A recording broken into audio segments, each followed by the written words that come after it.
Millions of people repeat affirmations every single day, and yet most of their lives never actually change. The same fears show up, the same habits return, the same problems keep repeating themselves. So something strange is happening here. Because if affirmations really worked the way people claim, we would be surrounded by confident, wealthy, unstoppable human beings. But that's not what we see. And if you've ever tried affirmations yourself, you probably notice something uncomfortable. You can say the words, but part of your mind quietly whispers the opposite. You say, "I am confident," and somewhere deep inside, a voice responds, "Not really." That inner resistance isn't random. It isn't weakness, and it isn't because affirmations are completely useless either. The truth is much more interesting than that. There's a very specific reason most affirmations fail, and it has everything to do with how the subconscious mind actually works. In fact, according to the Hermetic training system taught by Franz Bardon in Initiation Into Hermetics, repeating affirmations without the proper preparation can actually create more inner conflict, not less. Which is why most people spend their years repeating positive statements while their subconscious quietly rejects every single one of them.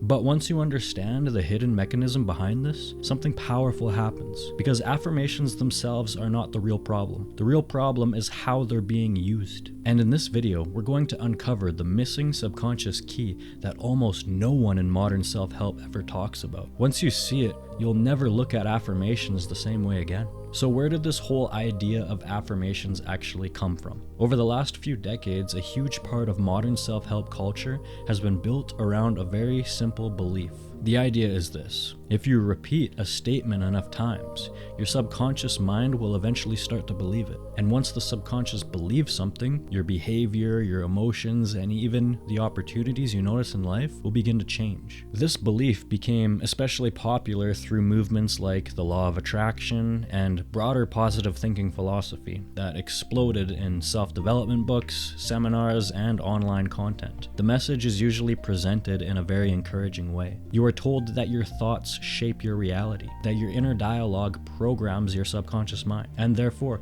if you change the words you repeat to yourself, you can change the direction of your life. So people begin creating affirmations. Short, positive statements that represent the version of themselves they want to become. Things like, "I am confident," "I am wealthy," "I attract success," "I am disciplined," "I deserve happiness." And the instructions are usually very straightforward. Repeat the affirmations every day. Some people say it 10 times in the morning, others repeat it 50 or 100 times. Some stand in front of a mirror while saying it out loud. Others write their affirmations down in journals over and over again. You'll even see people recording affirmations and listening to them while they fall asleep at night. The underlying belief is that repetition gradually imprints the statement into the subconscious mind. And to be fair, this idea doesn't sound completely irrational, because psychology actually does show that repetition can influence belief. There is a well-known cognitive phenomenon called the illusory truth effect. Researchers discovered that when people hear the same statement repeatedly, they begin to perceive it as more believable over time, even if the statement wasn't initially convincing. So, in other words, the mind has a tendency to accept familiar information more easily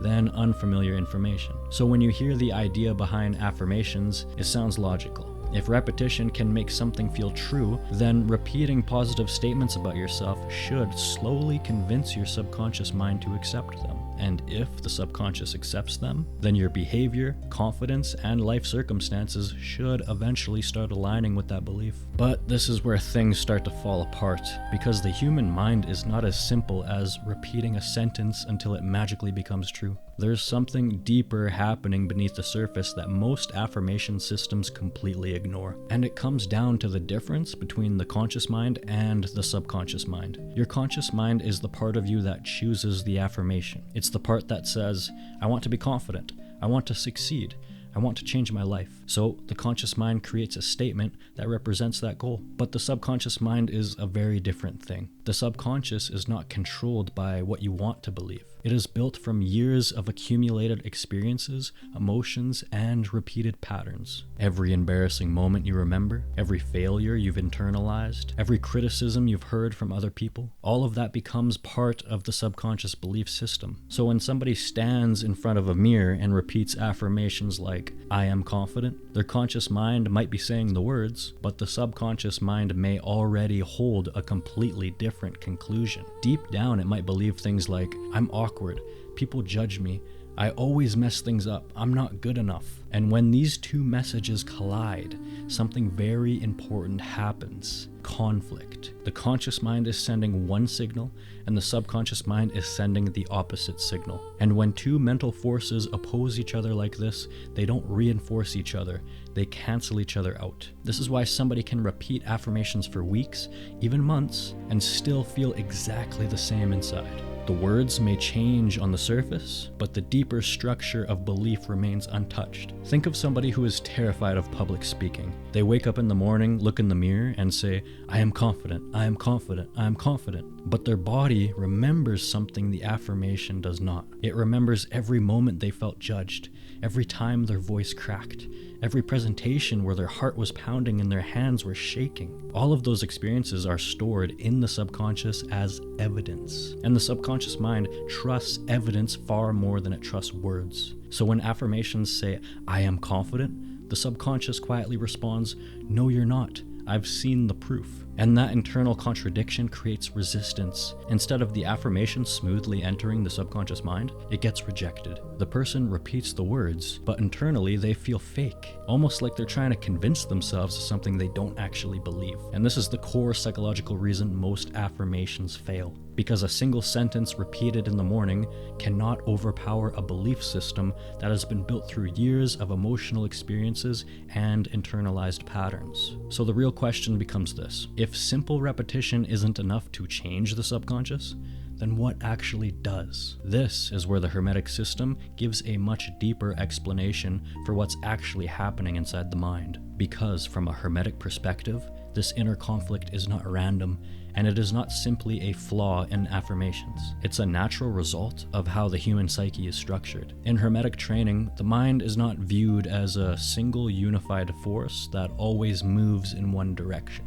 Instead, it's understood as a field of opposing tendencies constantly interacting with each other. Inside every person there are polarities: strength and weakness, confidence and insecurity, discipline and laziness, courage and fear. These qualities exist at the same time within the psyche, and depending on which ones are stronger, they shape how a person thinks, feels, and behaves. This is why two people can face the exact same situation and react in completely different ways. One person walks into a room full of strangers and feels excited. Another person walks into that same room and feels anxious and exposed. The external situation is identical, but the internal balance of traits is different. And this is exactly what the Hermetic system tries to reveal. In Initiation into Hermetics, Franz Bardon introduces a method of self-observation called the psychic mirror. The idea behind the psychic mirror is simple but powerful. It asks you to honestly examine your own personality and identify the traits that exist within you.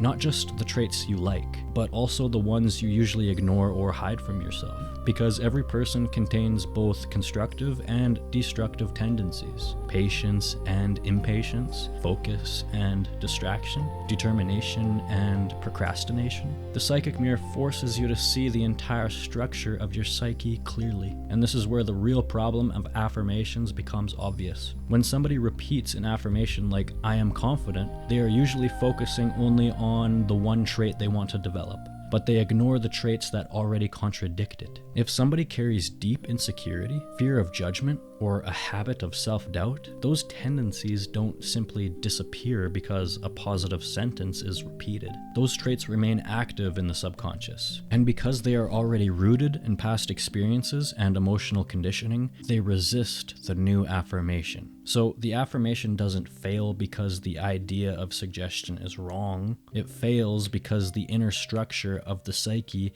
has not been examined or prepared. The hidden traits remain unaddressed, and those unresolved tendencies quietly push back against the new belief trying to enter the mind. In other words, the subconscious is not rejecting the affirmation out of stubbornness. It's rejecting it because, according to the current structure of the personality, the affirmation simply isn't true yet. And until those deeper traits are understood and brought into balance, the subconscious will continue to resist the suggestion. So, if affirmations fail for these reasons, what actually works? This is where the Hermetic system offers a very different approach, because Hermetic training does not reject affirmation. In fact, affirmation is considered an extremely powerful tool for influencing the subconscious mind. But the key difference is that it must be used with precision, preparation, and discipline. In Initiation into Hermetics, Franz Bardon introduces a practice in step 2 called autosuggestion. At first glance, autosuggestion might sound very similar to affirmations. After all, both involve repeating statements that influence the subconscious mind. But in practice, the method is completely different, because in the Hermetic system, suggestion is never used casually. It is applied only after the practitioner begins developing control over their thoughts. Why? Because if the mind is constantly distracted, constantly wandering, constantly jumping from one thought to another, then no autosuggestion can penetrate deeply into the subconscious. That statement may be repeated, but the mind itself is not stable enough to imprint it. So before serious autosuggestion begins, the practitioner trains their mind to become focused and obedient. Only once a certain degree of mental discipline is developed does the Hermetic student begin applying autosuggestion. And even then, the suggestions themselves are not vague motivational phrases. They are very precise statements designed to influence a specific trait or behavior. Instead of a broad affirmation like, "I am successful" or "I am amazing," the Hermetic practitioner constructs suggestions that target a very specific quality of character. For example, somebody trying to develop confidence might use a statement like, "Calm confidence awakens in me during every conversation." Notice how different this is from a typical affirmation. It's not exaggerated, it's not unrealistic. It's focused on a specific situation and a specific inner state. And most importantly, the suggestion is not repeated mindlessly while brushing your teeth or scrolling your phone in the morning. It is applied during periods of deliberate mental focus, where the practitioner concentrates fully on the statement and allows it to sink into the subconsciousness. This usually takes place before going to sleep and upon waking up. In other words, the mind becomes quiet, steady, and directed toward a single idea. And in that focused state, the suggestion begins to gradually reshape the subconscious tendencies connected to that trait. So the Hermetic method doesn't rely on simply repeating positive words. It relies on conditioning the subconscious through disciplined mental training and precise suggestion. And when autosuggestion is applied under those conditions, its effects become far more powerful and far more reliable than the casual affirmations most people are familiar with. This is why the training system in Initiation into Hermetics is structured the way it is. Franz Bardon does not begin by teaching people how to reprogram the subconscious. He begins by teaching something far more fundamental: thought control, learning to observe your thoughts, learning to hold a single idea in your mind without distraction, learning to direct your attention instead of being pulled around by every random thought that appears. Because once the mind becomes disciplined, once it becomes capable of focusing on a single idea with clarity, then the subconscious can actually receive and absorb the impressions you give it. But without that foundation, the mind simply scatters every attempt at interchange, which is exactly why step 1 of Initiation into Hermetics exists. And if you haven't seen that training yet, I highly recommend watching the step 1 video next, because that step is where the real work begins. The links will be in the description and the pinned comments. Check it out after this video. Once you understand how to control your thoughts, everything else in the system starts to make sense. And without mastering that step first, everything that comes after will struggle to work the way it's supposed to. But before you go, I'm actually curious about something. Have affirmations ever genuinely worked for you, or did they always feel a little forced? Let me know your experience in the comments. And if you enjoy these sorts of talks, hit subscribe and join the Akashic Order.